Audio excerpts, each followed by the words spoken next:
사건 하루 전 북한의 잠수정이 출동하는 등의 이상 동향에 관한 정보를 우리 군이 알고 있었지만 아무런 조치를 취하지 않은 것으로 밝혀졌습니다. 1987년 칼기 폭파 사건에 대해 3년 전 북한의 외교당국자가 자신들의 소행임을 시인하는 듯한 발언을 한 사실이 중국 고위당국자를 통해 뒤늦게 알려졌습니다. 연간 20조 원의 세금이 지원되는 공공기관들의 탈세가 심각합니다. 세무조사 결과 추징세액이 1조 원에 육박하는 것으로 드러났습니다. 국정감사 첫날 4대강 사업을 둘러싸고 여야가 치열한 공방을 벌였습니다. 외교부 특채 의혹을 놓고선 외교부 전직 고위 인사들과 의원들 간에 날카로운 설전이 벌어졌습니다. 중국산 배추의 수입이 급증하고 있지만 물량 확보가 쉽지 않은 데다 위생에 대한 우려까지 제기되고 있습니다. 국감에선 중국산 수입이 땜질 처방이라는 지적이 이어졌습니다. 유럽에 대한 알카에다의 테러 위험이 제기되면서 미국과 일본이 여행객들에게 테러 주의령을 내렸습니다. 국내에선 G20 회의 대테러용 최첨단 경비 장비가 공개됐습니다.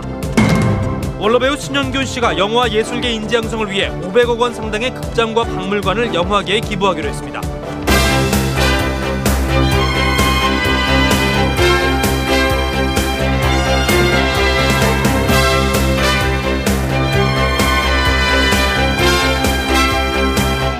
말로 찾는 음성 검색 초고화질 슈퍼 아몰레드 이 모두를 누릴 시간 애니콜 갤럭시 S. 여러분 안녕하십니까? MBC 뉴스데스크입니다.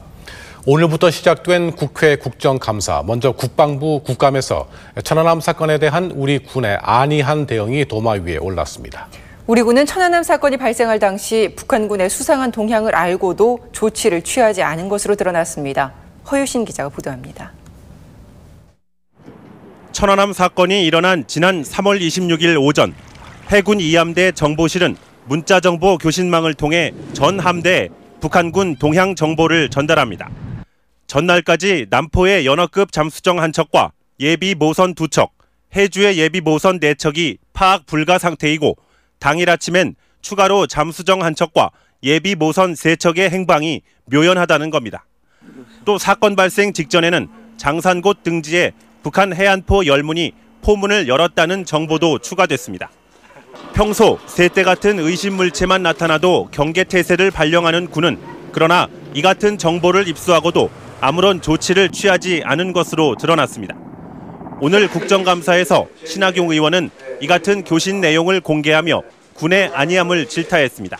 잠수함 동향을 주시하라는 그렇기 때문에 아마 경계 경보도 내리셨다가 2월달 해제했다는 소리 들었습니다. 그런데 이런 게 떴으면은 당연히 전투태세 준비를 해야 되지 않느냐. 우리가 오늘날 지나고 나서 다 북한의 잠수함에 어려운 공격이었구나 하는 걸 우리가 아니까 이제 오늘날 그렇게 우리가 얘기를 할 수 있습니다만 그 당시에는 그렇게까지 판단하기에는 좀 쉽지 않은 상황입니다. 국방부는 천안함 사건과 관련해 최원일 함장 등 3명의 기소 여부를 검토하겠다고 밝혔습니다. MBC 뉴스 허유신입니다. 북한의 한 고위 당국자가 지난 87년 칼기 폭파 사건이 북한의 소행임을 인정한 듯한 말을 한 사실이 뒤늦게 밝혀졌습니다. 3년 전쯤 일인데 우리에게는 매우 민감한 사안이라 관심을 모으고 있습니다. 이호창 기자입니다. 지난 1987년 11월 29일 승객 115명을 태운 대한항공 858기가 미얀마 상공에서 폭파됐습니다. 12월 15일 대선 전날 북한 공작원 김현희가 범인으로 지목돼 한국으로 압송됐고 한 달 뒤 김현희는 기자회견을 통해 범행을 시인했습니다. 북한은 이후 미국의 테러 지원국으로 지정돼 20년간 제재를 받습니다. 그렇지만 북한은 대선을 앞둔 남측 정부의 조작극이라며 강력 부인했습니다.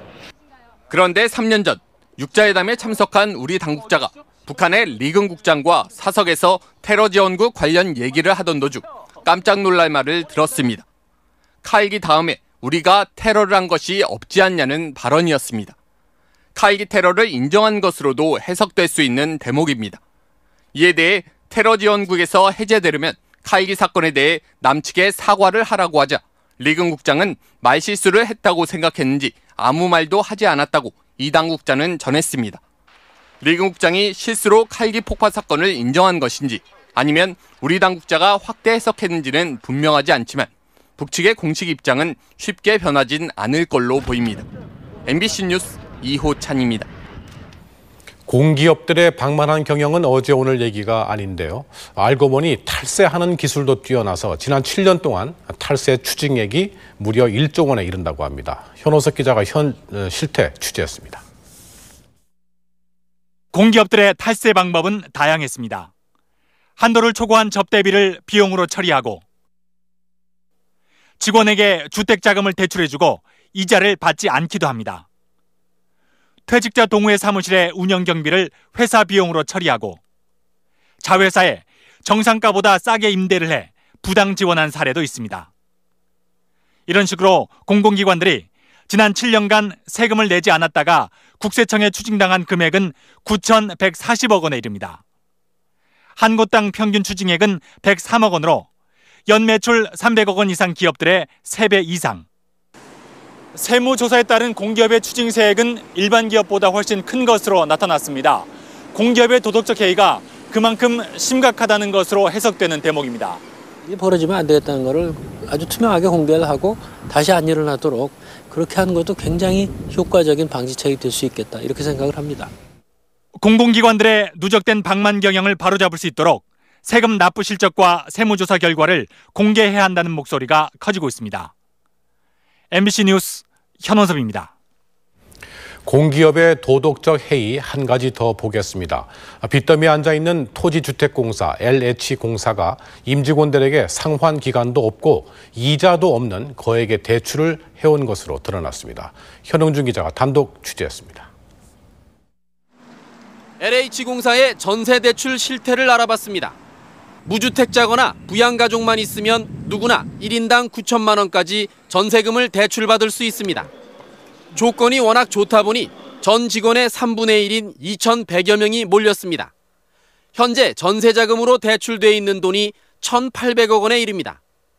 대출 자격 요건도 제대로 지켜지지 않았습니다. 집이 있거나 부양가족이 없는데도 대출을 받았다가 122명이 감사원에 적발돼 징계를 받았습니다. 이에 대해 LH공사 측은 전세 대출 제도 자체는 다른 공기업과 비슷한 수준이라고 주장했습니다. 전세 보조금 제도나 사택 지급한 거는 약간의 차이는 있지만 다 있을 겁니다. 그렇지만 109조 원이 넘는 부채에다 하루 이자만 100억 원 가까이 물어야 하는 LH의 경영 환경을 고려할 때 자구 노력이 너무 부족하다는 지적이 나오고 있습니다. 아무 자구 노력도 않은 상태 속에서 이런 손실금을 이 국가에서 보전해달라 이런 거 아니란 태도, 이런 국민을 무시하는 이러한 태도에 대해서는 용납할 수가 없는 겁니다. 다음 달 국회에선 정부 예산으로 LH의 손실을 보전해주는 법 개정안이 논의될 예정이어서 논란이 예상됩니다. MBC 뉴스 현영준입니다. 배추가 폭등 담당 부처인 농림수산식품부는 오늘 국정감사에서 의원들의 질타에 쩔쩔맸습니다. 여야 의원들은 배추 파동을 예상했으면서도 왜 대비를 못했는지 따졌습니다. 이필희 기자입니다. 여야 의원들은 정부의 예측 잘못과 중국산 수입 같은 임기응변식 땜질 처방을 한 목소리로 지적했습니다. 여름철 잦은 폭염과 강우가 원인이라면 가격 상승은 예견됐던 일인데 제때 대응하지 못했다는 겁니다.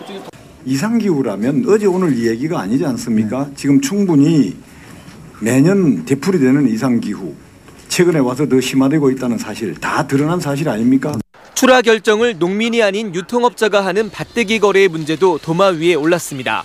가격이 2배, 3배로 폭등을 한다면 그 가격 차만큼을 전혀 생산자 농민들에게 보조해주지 않고 폭리를 중간 상인들이 다 취하는 구조입니다. 4대강 사업으로 하천 주변 농지가 사라진 것이 채소 가격 상승의 원인이란 주장도 나왔습니다. 준설도 어디다 갖다 쌓아놓습니까? 이게 지금 농지 리모델링이라는 이름으로 갖다가 이것도 기존 경작지를 잠식하고 있는 거 아닙니까?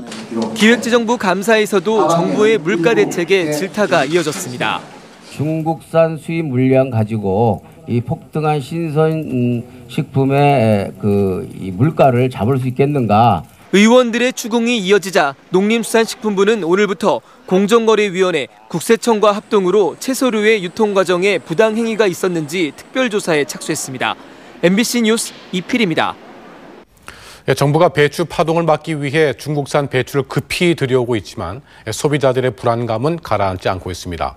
배추값이 잡힐지도 미지수지만 중국산 배추나 김치 위생에 대한 불신이 워낙 커서 여전히 꺼림칙합니다. 김민욱 기자입니다. 오늘 오후 인천항의 한 창고. 중국 산둥성에서 들어온 배추 48톤이 가득 쌓여 있습니다. 이달 들어 260톤이 넘는 물량이 들어왔습니다. 지난 나흘간 수입된 양이 올 들어 지난달까지 9달 동안 수입된 108톤의 2배를 넘습니다. 수입되는 배추에 대해서 신속하게 검역 절차를 진행하고요. 통관이 지체되지 않도록 특별 검역 대책을 수립해서 추진 중에 있습니다. 빨리 시장에 내놓기 위해 이틀이 걸리던 검역이 하루로 단축됐고 토요일에도 검역을 실시하고 있습니다. 혹시 배추에 묻어올 수 있는 해충이 있나 지금 검사하고 있습니다. 지난달 수입된 중국산 김치는 14,000여 톤으로 작년보다 5%가 늘었고 이번 달에는 무려 44%가 늘어난 18,000톤이 수입될 것으로 보입니다. 하지만 언제까지 중국산 배추가 공급될지는 불투명한 상황입니다. 벌써 산둥성 지역에서는 배추값이 폭등했고 물량 확보가 어려워지고 있습니다. 작황도 좀 안 좋지만은 면적이 많이 줄어가지고 지금 면적 줄고 생산 줄고 막 그러다 보니까 많이 부족한 상황이죠. 지난 2005년 기생충 알파동을 일으킨 중국산 김치의 위생도 문제입니다. 가족들한테 먹인다고 생각했을 때 어떠세요? 안 되죠. 식당에서 그전에 나왔는데 먹어보면 하여튼 독특한 냄새가 나요. 최근 3년 동안 기생충 알이 나오거나 금지된 식품 첨가물을 사용해 폐기된 중국산 김치도 1,600여 톤에 이릅니다. 비료로 분뇨를 쓰거나 농약을 많이 사용하는 관행을 검증할 방법도 마땅치가 않습니다. 지금 현지 조사나 이런 것도 되지 않은 상태에서 검역 절차조차도 간소화시켜버리면 거기서 나오는 문제들이 어떤 게 될지 아무도 알 수가 없는 거죠. 충분한 물량 확보가 쉽지 않은 데다 안전성에 대한 우려도 여전해 중국산 배추 수입이 근본 대책은 아니라는 지적도 나오고 있습니다. MBC 뉴스 김민욱입니다. 약사가 아닌 무자격자가 의약품을 조제하거나 판매하는 약국들이 또 적발됐습니다.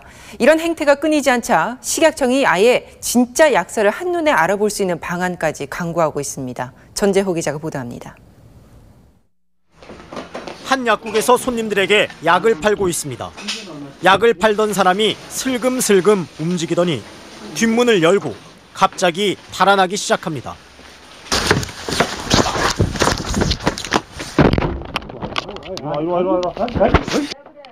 약사 면허도 없이 약을 팔았기 때문입니다. 도망가고 있으면 어떡해요. 또 다른 약국, 약을 팔고 있던 사람에게 단속 사실을 알리자 그제서야 진짜 약사가 나타납니다. 이처럼 약사 면허가 없는 사람이 의약품을 조제하거나 판매해온 약국은 단 이틀간 40곳을 살폈더니 17곳이나 적발됐고 최근 3년 동안 330곳이 단속됐습니다. 약사와 무자격자를 한눈에 구분할 수 있는 사람은 그리 많지 않습니다. 아니요, 구분이 안 돼요. 글쎄요, 저희가 어떻게 확인할 수가 없잖아요. 식품의약품안전청은 그러나 약사와 무면허자를 구분하는 방법은 의외로 간단하다며 신고를 당부했습니다. 약국에 들어가게 되면 약사의 경우에는 그 위생복을 입고 거기에다가